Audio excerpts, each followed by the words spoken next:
solve with parameters. Now in this class, one thing I'm going to do is, it's like this. Solve the equation system, x plus y plus c, and then 2x plus 3y equals c plus 5. Now here, of course, I could give you a problem like this. Example 1b.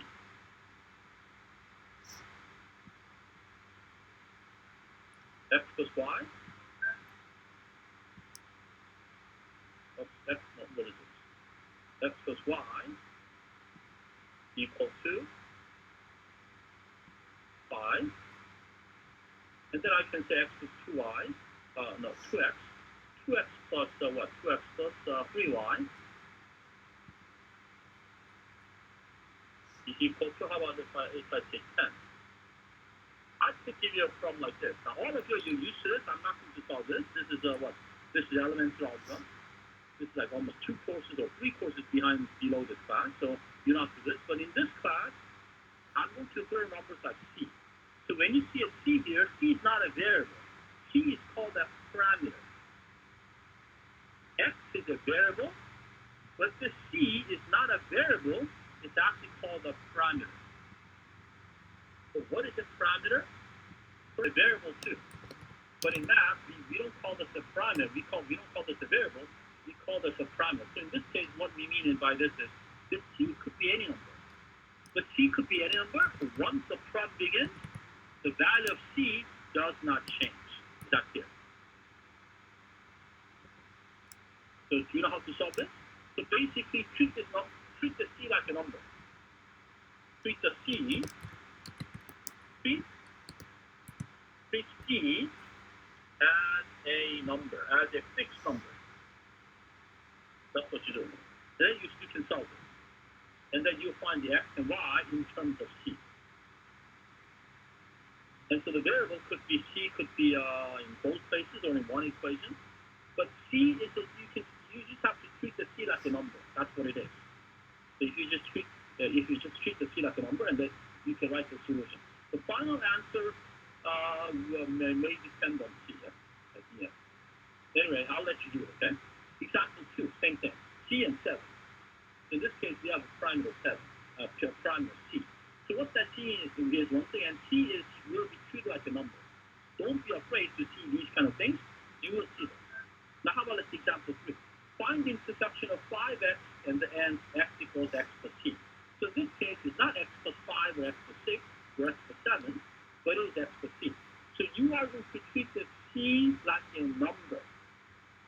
So these numbers, unknown numbers, are called parameters. So, get used to it. If you have any questions on any of these here, then you know what, maybe next time I can do this, okay? So anyway, try this, do them, and see what it is, okay? Do them. And if you have any questions, you are free to ask me questions the next time, okay? But I think most of you should be able to handle all of these here, and so that's it.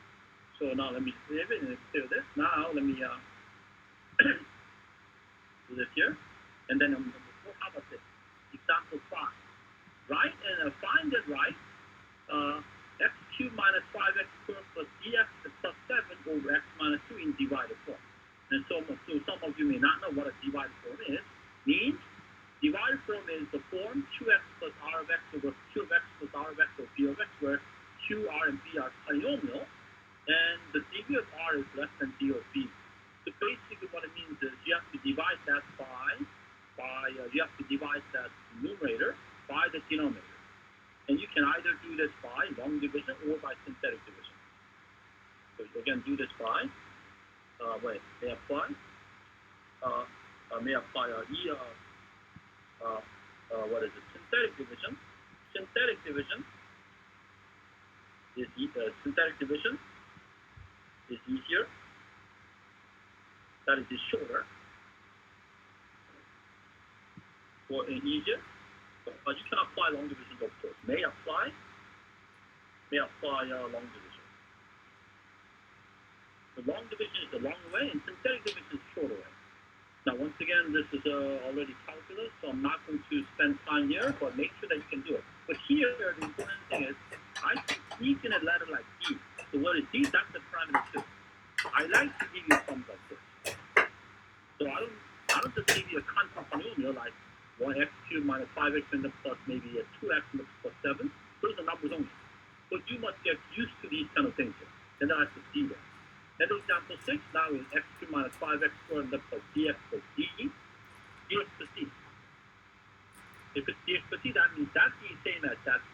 The d's are the same. And then if I scroll all this down, so you might see e. If you look at example 7, now we have a d and we have an e. And e is a constant, e is a constant, but they're different constants. So you'll see d and e like this. So anyway, I just want you to get used to it. Used to these kind of parameters. In this class, I'm going to parameters everywhere. Okay? Again, what are parameters? Parameters are unknown constants. Unknown constants whose value does not change. Variable is also a unknown number too. Unknown quantity, an unknown number, but variable it represents a quantity which is going to change throughout the problem. Whereas parameter can be any number, but it does not change. Once the problem starts, that number is going to stay the same. That's what we call a parameter. It's not the same as a variable. So parameter is an unknown constant. It's unknown, but the value does not change. But it could be any number. It could be 1, it could be 2, but it could be any number. But once the problem begins, the value does not change. Okay, so I want you to get used to these kind of things here. Now what I like to do is, the important file is this. Actually, I wanted to spend time on this here, and I kind of couldn't do it. And it's this file, M0 test prep. You know what? If you look at the file here, down a little bit down, you see the file number 0700. Now it's 07. Now we are kind of, reading files for calculus. This is not calculus yet, though. But M0 test prep, this is a very important file. I'm going to spend all the time on this file tomorrow, hopefully. M0 test prep. Now, test prep for calculus 1 midterm 0. I am planning to give you a midterm 0 either on what? Thursday or Friday. So I don't know whether I can give you this on Thursday. But anyway, all the problems here, I want you to study them. Example 1. Find the line equation with path through -4, -1, and 5, 5. So you just have to find the line equation. And then example is about parallel line, about perpendicular line, and all of this here, long division, synthetic division, and then simplifying all with rational exponents. Rational exponents is one of the topics you have to know. Okay, you have to know well, because all of these guys, they will show up in this course. You need them. And then if you go down to example 10, example 9, it talks about even and odd functions, the definitions here. So example 10, which functions are even or odd? How do you find it? What is the correct way of showing whether a function is even or odd? What's the correct way? Example 11 is a polynomial equation. Polynomial equation here, the polynomial equation of degree 3. The cubic polynomial equation, example 12. This is what we call a rational inequality. I think many of you, I don't know this. Let me write this down. Example 10 is what? It's a polynomial of degree 3. Polynomial equation, also called the cubic equation. The degree 3, this is a cubic equation. So if you want to know more about this, you have to just type in the cubic equation on the internet, and then you can look for from. Now this one here, example 12, this is what is it? This is called a rational inequality. And example 13 is a rational inequality too.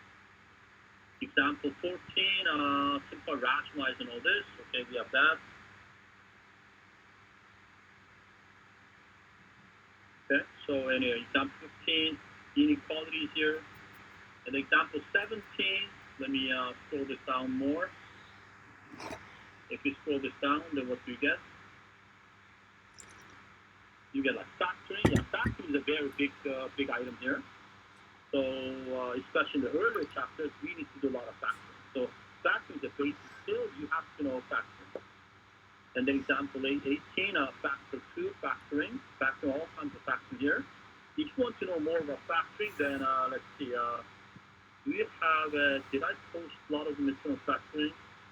Anyway, you know what, that factoring is largely covered in intermediate algebra. So I don't think I posted too much stuff on intermediate algebra. And example 19 and number 20, by the way, it's graphing here, and here the question is this. Try graphing. Try to sketch these graphs. Sketch these graphs.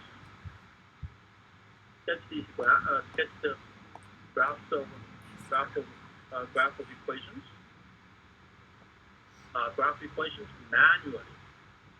Of course, you use the graph calculator. It's very easy, but it's not that useful.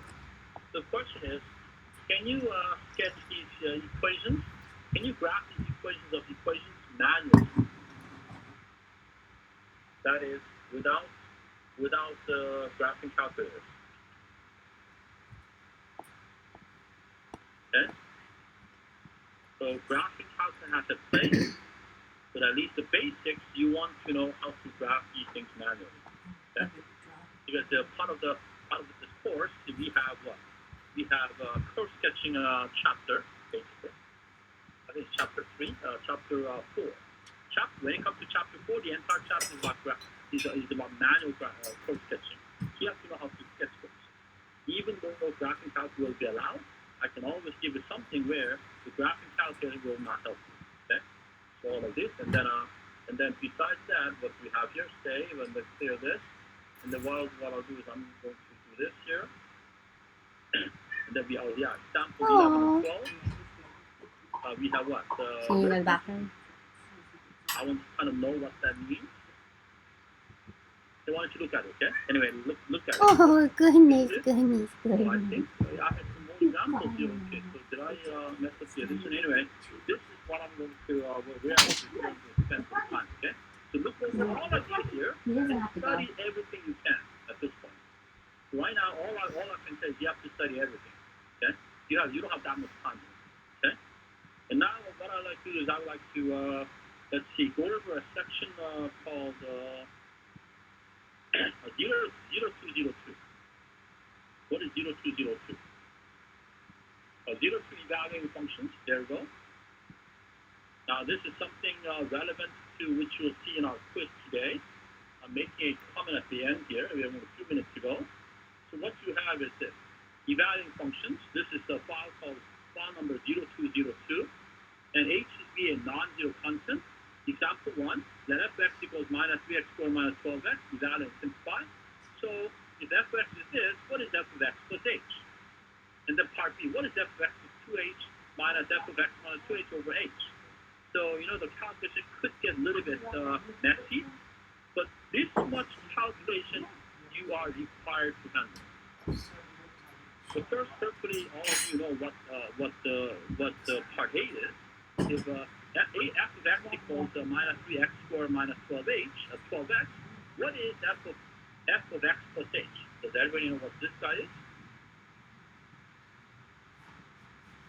What is f of x plus h? And this will be minus 3x squared, and then minus 12x. So that's what f of x is. So f of x is equal to minus 3x squared and then minus 12x. If that's what f of x is, what is f of x plus h? That means we now have to replace this x by x plus h. So this guy is x plus h. So we now replace x plus h right here. Then what is f of x plus h? Then that means we now have minus 3 times and the x plus h, and then square, and then minus 12 times x plus h. That's what that is. And I'm sure that this is probably easy to many of you, so I'm not going to spend time here. If you have a problem with this kind of problem here, then what? Then please, look for more problems under the topic evaluating functions. And example 2 is very similar. And then what is f of x plus h? You should be able to evaluate this. All of these are evaluating functions. and it should be basic to most of you, and so hopefully you will not have major problems here. But let me say this, clear this, and then this is what we have. So, and then example 3, example 4, and so the calculation can get a little bit messy, but you should be able to handle this much complexity. All right? My goal is not to make things too complicated. In general, I don't like messy problems here, but these problems are a little bit messy. Yeah, they are a little bit messy, but you should be able to handle this much. As a calculus student, you should be able to handle this much. Okay, so now what I'm going to do is I'm going to now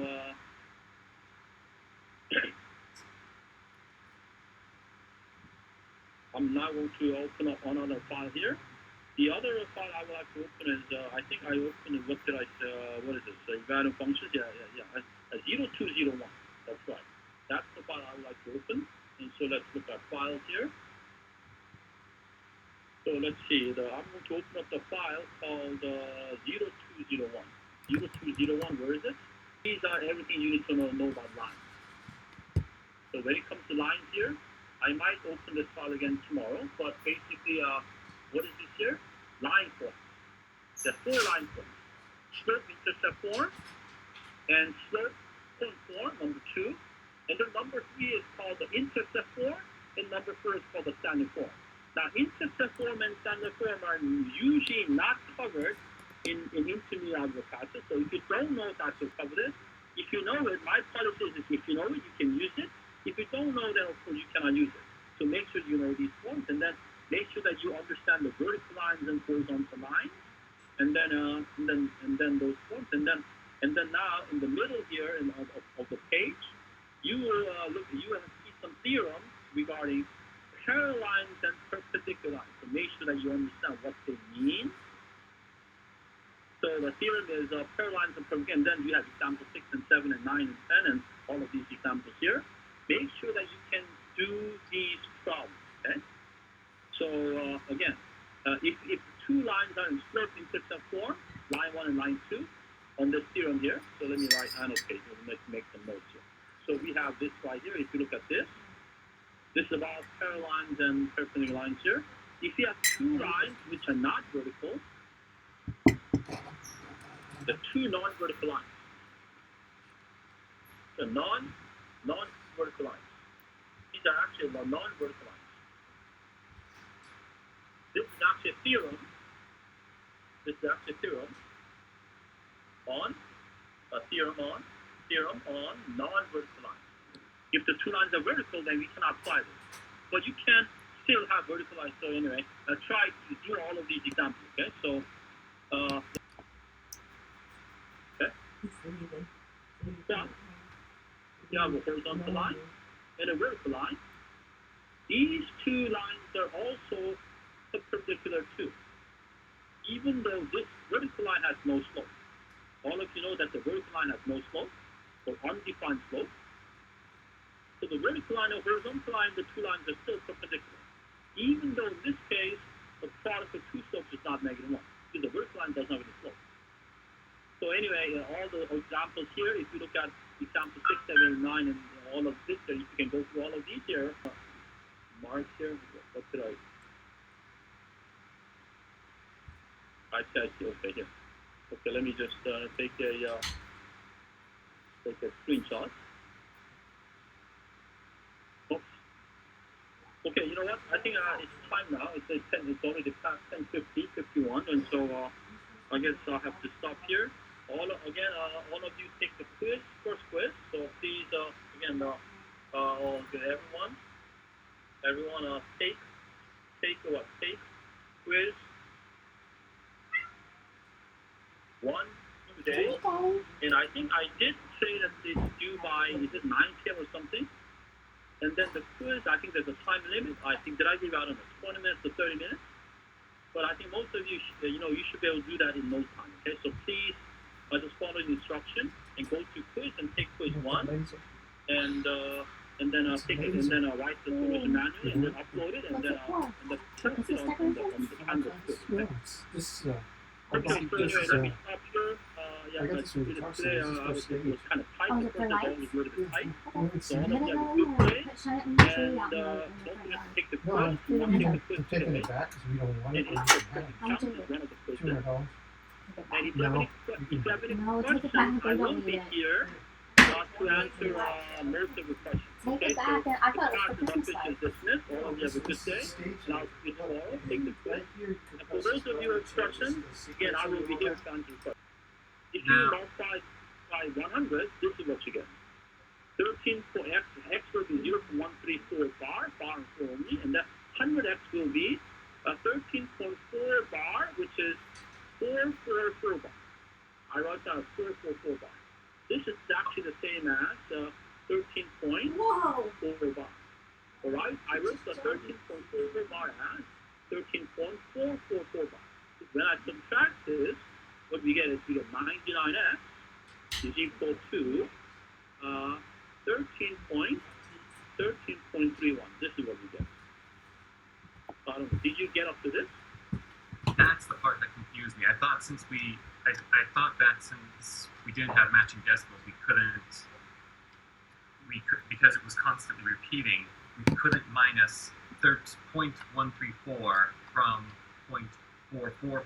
But now I realize that since it's only the third place the third decimal there that's repeating, right there. Yeah. This that 4 bar, 4 is repeating. If you have a bar on 3 and 4, then 3 and 4 is repeating. If you have a bar on 1 and 3 and 4, then 1, 3, 4 is repeating. I see. So the first two 4s in 13.444 are not repeating. Yeah. Okay, that's what was throwing me off. I didn't realize that. Okay. Okay, so anyway, I don't know, is your question answered? I think I figured out what I have to do here next.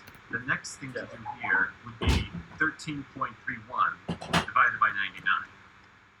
That's right. And so in this case, you can just write this as the best thing is to just write this as an improper fraction. Write this as 1331 over 100. Because you cannot multiply or divide. You can only multiply and divide by improper fractions. Mixed numbers you can't do much.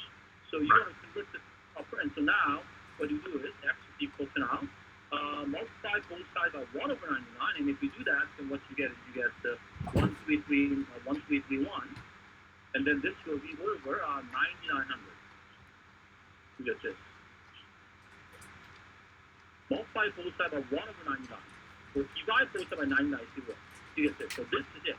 So this one you can actually reduce it. So you have to reduce it a little bit. Can you reduce this? Let's see. What can you reduce this by? It's by 2, by 3. No, you know what? I'm not sure what we can reduce this by. By 9. Wait, did I make a mistake? I didn't make a mistake on my calculation here.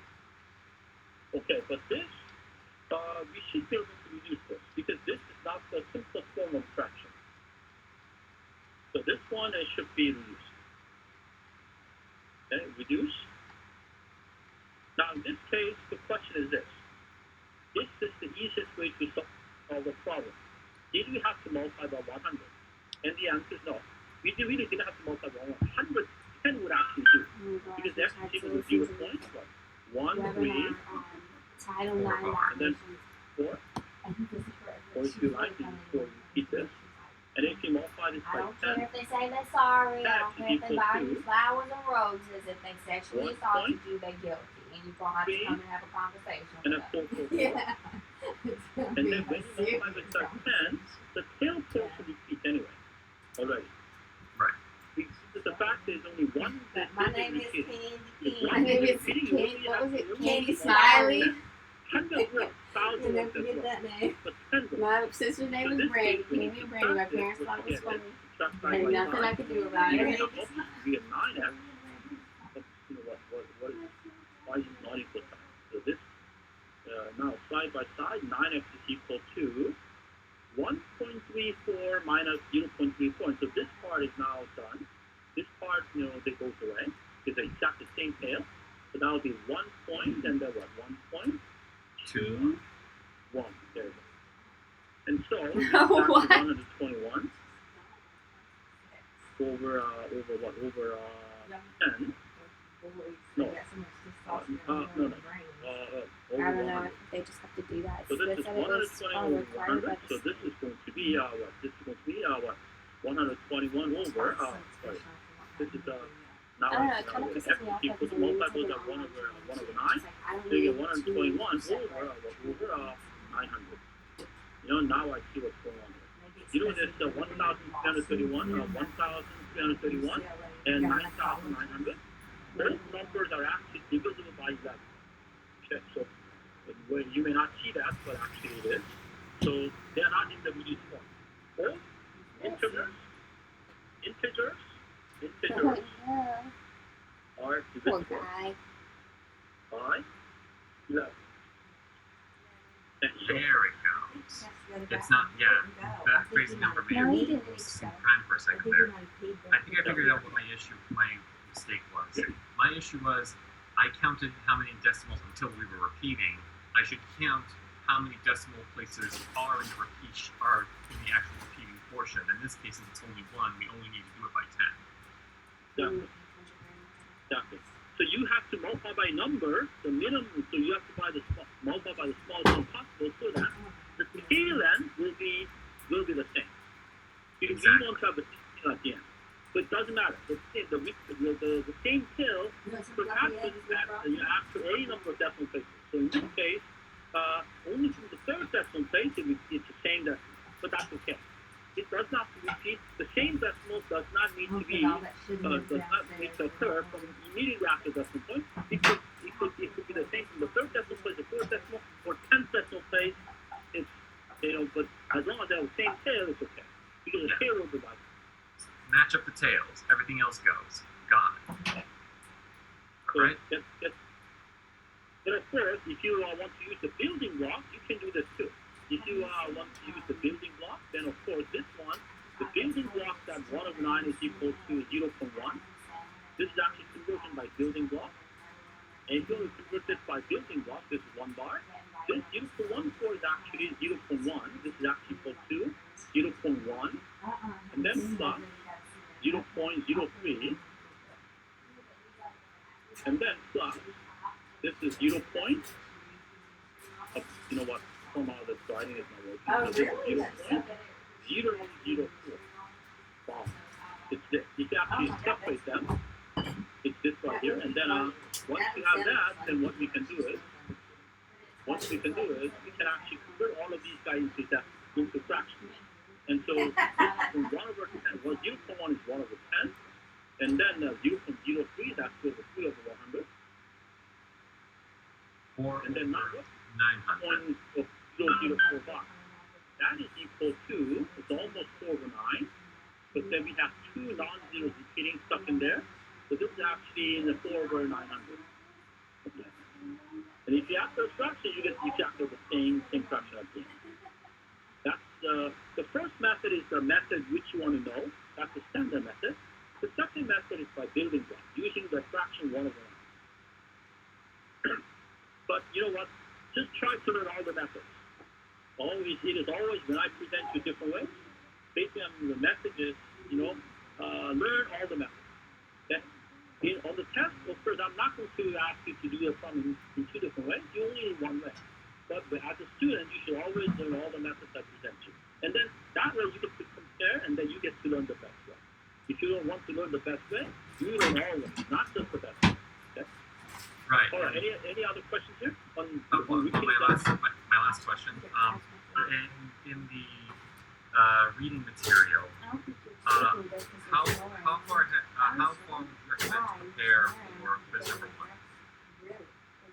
Well, quiz number 1, I think I told you already. For quiz 1, I'm basically, the quiz 1 has 2 problems. One problem is about vertical line. It's about perpendicular lines. 2 lines being perpendicular, so you have to know that.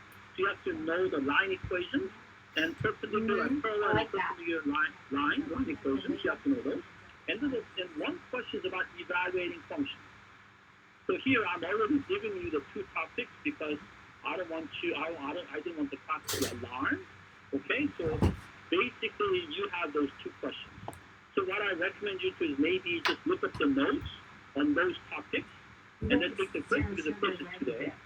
And then after that, I want you to study all the files mentioned, all the pre-calculus notes, and all the intermediate, all the pre-calculus notes, all the files with we're starting 02 and 00 and M02, study all of that. There's not much time. So if you feel like if you're not well prepared, I think the first week or first 2 days, this is the last chance. So study as much as possible. And if you encounter something you know already, then skip it. Because you don't have time to do everything. Okay, so you have to skip it as you but don't just skip the whole thing. Read everything, and then if you think that you know the stuff, then you skip it. Because you don't have time to do every single problem. And if you have any questions, you're welcome to ask the questions in our class. What was that? Did you do that? Or ask, you can get help from the math lab, and you can also get help from the math tutor. All right, then. Thank you very much. So yeah, evaluation, perpendicular lines, line functions. All right, thank you very much, and I hope you have a wonderful day. Yes, you have to know the line equations, and you have to know about the parallel lines and perpendicular lines. That's what the quiz 1 is all about. So, since you have to take the quiz 1 today, so why don't you, first take care of the quiz 1 first. Yeah. Okay. Thank you. Okay, thank you. Good. Fine. So does anybody else have any other questions here? Yes, Professor Lee, do you post any answer keys or possess any answer keys for the example problems that you have in the files? That's a good question. I don't. You know why I don't? Because if you want to do problems with answers, then there's so many problems out there, including online textbooks, which have answers. So I just don't want these to be so. And besides, part of the lesson is I want all of you to get used to problems without answers. Because in this class, throughout, hopefully during week 1, I will teach you how you should check your answers. I will check. You have to learn how to check your own answers. So there are a lot of ways to check your own answers, but you have to find the check your own answers because when you take a test, you're not going to have any answers. Again, if you're not that confident about your work, then first start with do problems which have answers. And where are those ones with answers? Well, the textbooks, online like OpenStack, if you go to OpenStack, there's a pre-calculus textbook. There's a calculus, there's also pre-calculus, there's also intermediate textbooks. So do all the problems there, and then you find the topics there, and then do the bill. And then once you're comfortable doing problems with no answers, then that's when you get to these notes here. So at this stage in time, all of you have to get used to, or you have to learn how to check your answers, on your own without looking at the answers. Because this is exactly what is going to happen when you take tests. On tests, there's no answers. So what do? You have to check your own answers. Okay, thank you. Does that make sense? Okay. Yeah. Good. But if you ask me any questions, in class, I will do that for you. We will do those. We will do all the problems you have. At least most of it, I hope. Okay? But just simply, the whole point is you have to get used to problems with no answers. Basically, you have to learn how to check your own answers. This was the lesson, and I will, see, right now today I didn't do any of that, but now you know what? Even the problems which I just did, you can check the answer by estimation. Like when you see this number 0.1345, how big is this? Well, that's about 0.125. 125, about maybe good. Yeah. So you can approximately check. So the number is, let's say 12, 120 over 900. How big is this? How big is this? Well, you can kind of divide. In this case, you can of course check by dividing this fraction here, and then when you divide this, you get a decimal, and then you can check that this is the correct decimal. In this case, you can check this example. You can check the answer by what? By reversing the procedure or converting this fraction into a decimal. That's how you can check. Every problem has a good way to check and a not so good way to check. But again, one of the lessons is that you must learn how to check the answers on your own. That will be part of the part of, that will be part of the work in this class. Sounds good. Okay, good.